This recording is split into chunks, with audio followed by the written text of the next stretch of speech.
রসুল সাল্লাল্লাহু আলাইহি সাল্লাম একদিন পরীক্ষাক্ষণের কাজে ব্যস্ত ছিলেন। হযরত ফাতেমা একটি রুটি তানার জন্য নিয়ে আসলেন। রসুল সাল্লাল্লাহু আলাইহি সাল্লাম জিজ্ঞাসা করলেন, এটি কি? ফাতেমা বললেন, সন্তানদের জন্য কয়েকটি রুটি বানিয়েছিলাম, সেখান থেকে এটি আপনার জন্য নিয়ে এসেছি। রসুল বললেন, হে ফাতেমা, এটাই প্রথম খাদ্য যা 3 দিন পর তোমার পিতার নিকটে পৌঁছেছে। হযরত ফাতেমা তার ছোট ছোট সন্তানদের উপরও রসুলকে প্রাধান্য দিতেন। প্রতিবেশীরা খাবার পাঠালে তিনি রসুলকে সঙ্গে না নিয়ে তাদেরকে সে খাবার খেতে দিতেন না। হযরত আবু তালিব ও হযরত খাদিজার মৃত্যুর পর রসুলের একাকিত্বে তিনিই ছিলেন পিতার সবচেয়ে বড় মানসিক প্রশান্তি। হযরত আলী রাদিয়াল্লাহু তাআলা আনহু-এর যে বাড়িতে ফাতেমা রাদিয়াল্লাহু তাআলা আনহুকে নিয়ে বসবাস করতেন, সে বাড়িটি রসুল সাল্লাল্লাহু আলাইহি সাল্লামের বাড়ি থেকে বেশ কিছু দূরে ছিল।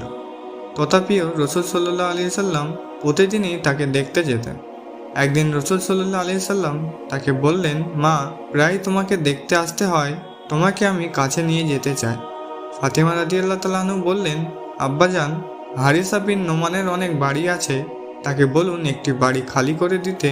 রসুল বললেন, বেটি আমার, হারিসার নিকটে বাড়ি চাইতে আমার লজ্জা হয়, কেননা সে প্রথমেই আল্লাহ ও তার রসুলের সন্তুষ্টির জন্য কয়েকটি বাড়ি দান করেছেন। এই কথা শুনে ফাতেমা রাদিয়াল্লাহু তাআলা আনহু চুপ হয়ে গেলেন। কিন্তু হারিসা বিন নোমানের কানে এ বিষয়ের কথা পৌঁছালে তিনি রসুল সাল্লাল্লাহু আলাইহি সাল্লামের নিকটে এসে বললেন, হে আল্লাহর রসুল, আমি জানতে পেরেছি যে আপনি আপনার প্রিয় কন্যাকে আপনার সন্নিকটে রাখতে চান। আমি আমার সকল বাড়ি আপনার নিকটে হস্তান্তর করে দিলাম। অনুগ্রহ করে ফাতেমা রাদিয়াল্লাহু তাআলা আনহুকে ডেকে পাঠান। তিনি যে বাড়িতে ইচ্ছা সেই বাড়িতে বসবাস করতে পারেন। আমার জীবন ও সম্পদ আপনার জন্য কোরবান হোক। আল্লাহর কসম, যে জিনিস আমার নিকট থেকে নেবেন তা আমার নিকটে থাকার চেয়ে আপনার নিকটে থাকা আমি বেশি পছন্দ করি। রসুল সাল্লাল্লাহু আলাইহি সাল্লাম বললেন, আল্লাহ পাক তোমার সম্পদে প্রাচুর্যতা দান করুন। অতঃপর আলী ও ফাতেমাকে হারিসা বিন নোমানের একটি বাড়িতে নিয়ে আসলেন। ফাতেমা রাদিয়াল্লাহু তাআলা আনহু স্বামীর গৃহের কাজ সবসময় নিজের হাতে করতেন, তার কোনো দাসদাসী ছিল না। একদিন হযরত আলী তাকে বললেন, ফাতেমা, জাঁতা পিষতে পিষতে তোমার হাতে ফোসকা পড়ে গেছে, আর ঘর ঝাড় মোছা করতে করতে তোমার কাপড় ময়লা হয়ে গেছে। মশক ধরে পানি আনতে আনতে কোমর ও সিনায় ব্যথা হয়ে গেছে, এবং উনুন জ্বালাতে জ্বালাতে তোমার চেহারা মলিন হয়ে গেছে। তোমার আব্বাজানের নিকটে আজ গনিমতের কিছু দাসী এসেছে, তার নিকটে গিয়ে একটি দাসী চেয়ে নিয়ে আসো। ফাতেমা রসুল সাল্লাল্লাহু আলাইহি সাল্লামের নিকটে উপস্থিত হলেন, কিন্তু লজ্জায় কিছু বলতে পারলেন না। কিছুক্ষণ অবস্থানের পর তিনি ফিরে এলেন এবং আলীকে বললেন, আব্বার নিকটে কোনো দাসী চাইতে সাহস আমার হয়নি।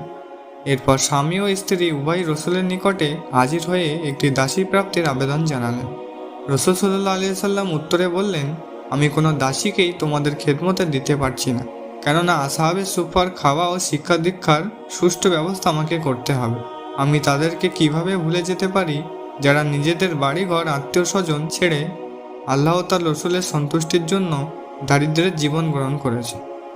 একদা রসুল সাল্লাল্লাহু আলাইহি সাল্লাম ফাতেমার গৃহে প্রবেশ করে দেখলেন ফাতেমার স্বর্ণের একটি হার গলায় পড়ে আছে, যা আমিনুল মোমিনিন হযরত আলী রাদিয়াল্লাহু তাআলা আনহু গনিমতের অর্থ থেকে ক্রয় করেছিলেন। তৎক্ষণাৎ মহানবী বললেন, হে ফাতেমা, মানুষ যেন বলতে না পারে মুহাম্মাদের কন্যা ফাতেমা প্রতাপশালী বাদশাহদের পোশাক পরিধান করেছে। তখন হযরত ফাতেমা গলার হার খুলে বিক্রি করে দিলেন, আর বিক্রয়লব্ধ অর্থ দিয়ে একজন দাস ক্রয় করে তাকে মুক্ত করে দিলেন। রসুল সাল্লাল্লাহু আলাইহি সাল্লাম এ কাজে অত্যন্ত আনন্দিত হয়েছিলেন। রসুল সাল্লাল্লাহু আলাইহি সাল্লাম সফরে যাওয়ার পূর্বে তার আত্মীয় স্বজনের কাছ থেকে বিদায় গ্রহণ করতেন। সর্বশেষে যার কাছে থেকে বিদায় নিতেন তিনি হলেন হযরত ফাতেমা, এবং তার গৃহ থেকে সফরের যাত্রা শুরু করতেন। আর যখন সফর থেকে ফিরে আসতেন তখনও সর্বপ্রথম হযরত ফাতেমার সাথে সাক্ষাৎ করতেন, অতঃপর অন্যান্য লোকেদের সাথে দেখা সাক্ষাৎ করতেন। একদা হযরত আলী ভীষণ ক্ষুধার্ত ছিল। তিনি হযরত ফাতেমাকে বললেন, তোমার কাছে কি আমাকে দেওয়ার মতো কোনো খাবার আছে? হযরত ফাতেমা বললেন, না, সেই আল্লাহর কসম, যিনি আমার পিতাকে নবুয়ত প্রাপ্তি দিয়েছেন, কোনো খাবারই আমার কাছে নেই। কোনো খাবার ছাড়াই 2 দিন গত হয়ে গেছে। যত সামান্য খাবার ছিল তা তোমাকে দিয়েছিলাম। তোমাকে আমি এবং আমার 2 আদরের সন্তানের উপর স্থান দিয়েছি।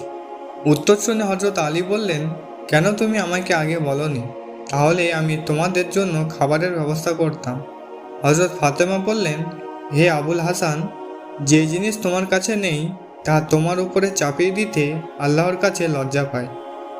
হযরত আলী ফাতেমার কাছ থেকে বিশ্বাস এবং আল্লাহর উপর নির্ভর করে ঘরের বাইরে চলে গেলেন এবং পরে তিনি কারোর কাছ থেকে 1 দিনার ঋণ নিয়েছিলেন। তিনি তা দিয়ে তার পরিবারের জন্য কিছু ক্রয় করার মনস্থির করেন। কিন্তু তখন হযরত মিকদাদ বিন আল আসওয়াদের সাথে তার দেখা হয়। তিনি মিকদাদকে দুশ্চিন্তাগ্রস্ত দেখতে পান। সেদিনের আবহাওয়া প্রচণ্ড গরম ছিল। সূর্যের উত্তাপে তার ছাতি ফেটে যাচ্ছিল আর পায়ের নিচে মাটিও ছিল ভীষণ উত্তপ্ত। এই অবস্থা তাকে বেশ কষ্ট দিচ্ছিল।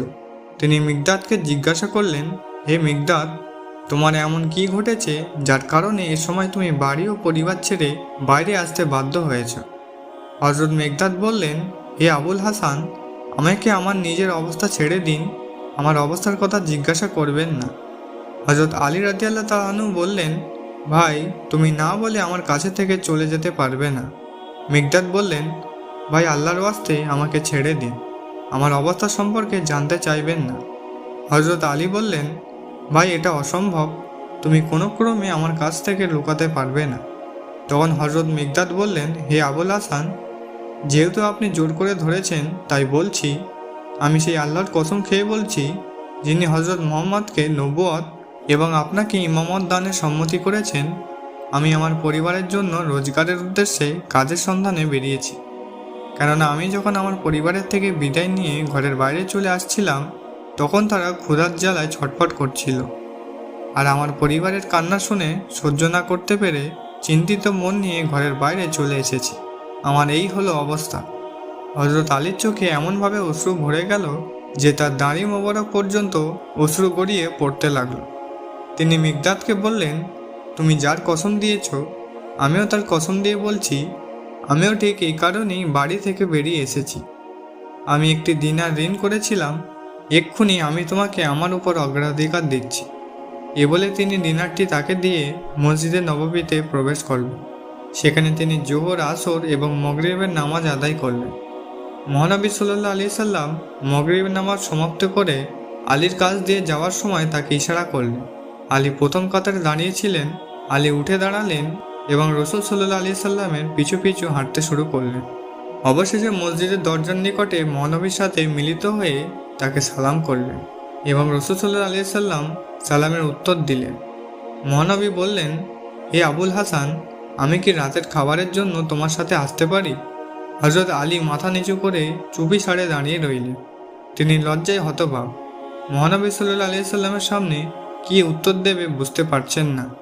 মহানবী দিনারের ঘটনা এবং এটা কোথা থেকে ব্যবস্থা করেছে আর তা কাকে দান করেছে এসব সম্পর্কে অবগত ছিলেন। আল্লাহ রাব্বুল আলামিন তার রসুলকে ওহীর মাধ্যমে জানিয়ে দিয়েছিলেন যে সেই রাত্রে যেন তিনি আলীর কাছে যান। রাসূল সাল্লাল্লাহু আলাইহি সাল্লাম আলীর নিস্তব্ধতা লক্ষ্য করে বললেন, হে আবুল হাসান, কেন তুমি না বলে আমাকে ফিরিয়ে দিচ্ছ না অথবা হ্যাঁ বলে তোমার সাথে যাওয়ার জন্য বলছো না? আলী লজ্জায় নবীজির সম্মানে বললেন, চলুন, আমি আপনার খেদমতে আছি। নবী করিম আলীর হাত ধরে ফাতেমার গৃহে প্রবেশ করলেন। তখন ফাতেমা নামাজ শেষ করে মেহরাবে অবস্থান নিয়েছিলেন। তার পিছনে একটি বড় হাঁড়ি রাখা ছিল, সেখান থেকে অনবরত বাষ্প বের হচ্ছিল। ফাতেমার পিতা গলার কণ্ঠ শুনে নামাজের স্থান ত্যাগ করে তানাকে সালাম দিলেন। ফাতেমা রাদিয়াল্লাহু তাআলা আনহা নবীজির নিকটে সবচেয়ে প্রিয় ব্যক্তি ছিলেন। নবীজি তার সালামের উত্তর দিলেন। তিনি তার পবিত্র হাত দ্বারা ফাতেমার মাথায় হাত বুলিয়ে দিলেন। নবীজি ফাতেমাকে জিজ্ঞাসা করলেন, তোমার দিনকাল কেমন কাটছে?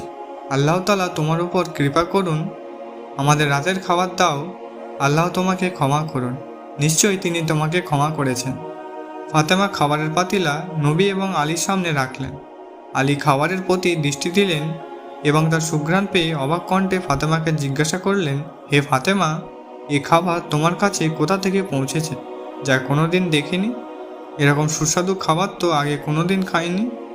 মহানবী সাল্লাল্লাহু আলাইহি সাল্লাম আলীর কাঁধে হস্ত মোবারক রেখে ইশারা করে বললেন, হে আলী, এ খাবার তোমার সেই দিনারের পুরস্কার ও প্রতিদান।